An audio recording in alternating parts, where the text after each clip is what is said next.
Hey, so hey there. Recently, I've been going to a lot of off-road stuff here in the Havasu area. In October, they had the Ultra 4 races there. It was pretty awesome. And then just recently, they had the Parker 400. And then, of course, I watched some of the live streaming of the King of Hammers.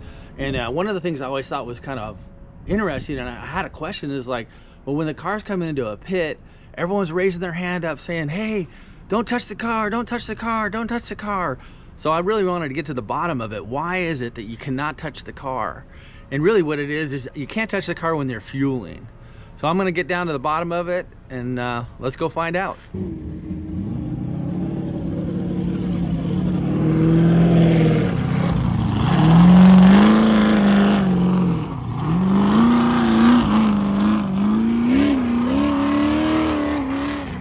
So yeah, you know, I asked a lot of my friends this question, you know, why can't you touch this car? You know, I mean, is it gonna blow up? I don't know. Shoot, I don't know, maybe you touch it and all of a sudden it's your electric shock. Hey, so let's watch this pit stop and you can see what I'm talking about.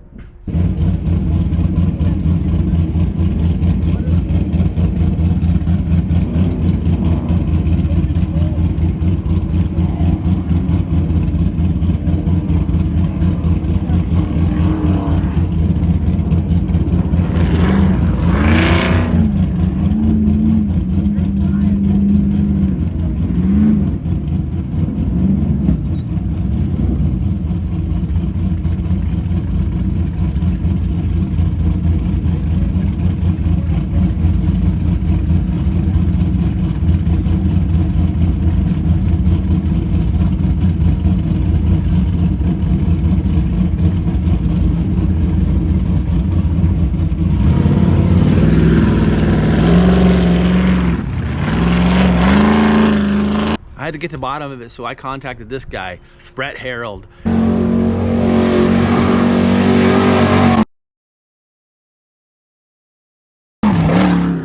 He ended up taking second overall in the 2024 King of Hammers.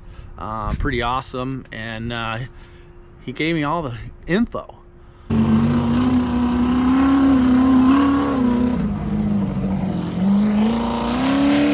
It turns out that this is a safety issue.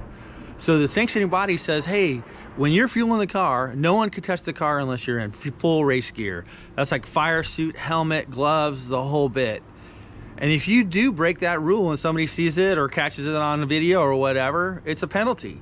A lot of times the penalties could be like 5 minutes. I mean, that's what I've seen in a lot of different penalty situations out there. And 5 minutes doesn't seem a whole lot, right? When it's a 7-hour race. But really, I mean, just say you come in, you're the first one in,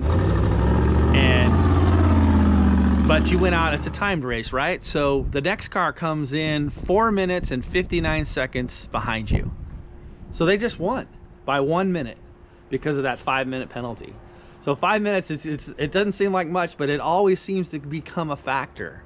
And it's pretty interesting, and I'm glad that I finally got out this information.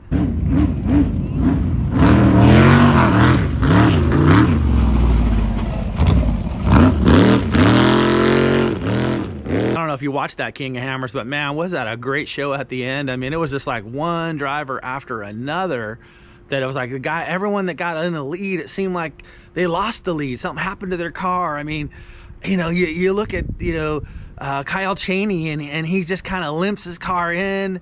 I mean, just like a couple miles before he even gets there, you know, he loses his shock, so he has to limp in. And I mean, it's amazing he even made it down those hills. But I mean, very cool that a UTV actually finished the King of Hammers when there was only like 17 cars that finished that race.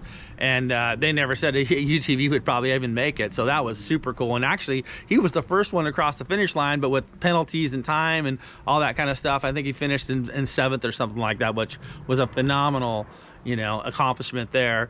And I mean, shoot, you look at Raul Gomez, I mean, the dude's way out ahead, and he tips over his car in kind of a spot that you wouldn't really think it was. But man, that was pretty interesting, and that changed the whole game there.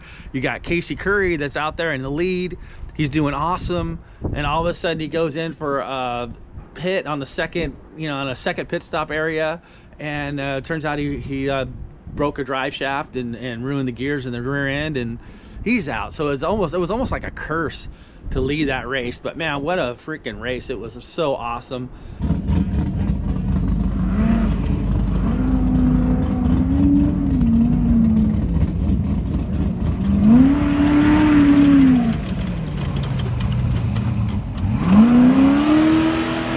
So hey, thanks again for watching this episode of Chasing Havasu. You know, subscribe if you haven't. If you have any comments about this, let me know, because I mean, I'm always willing to learn and you know, hear what you got to say. So thanks again for watching, and until next time.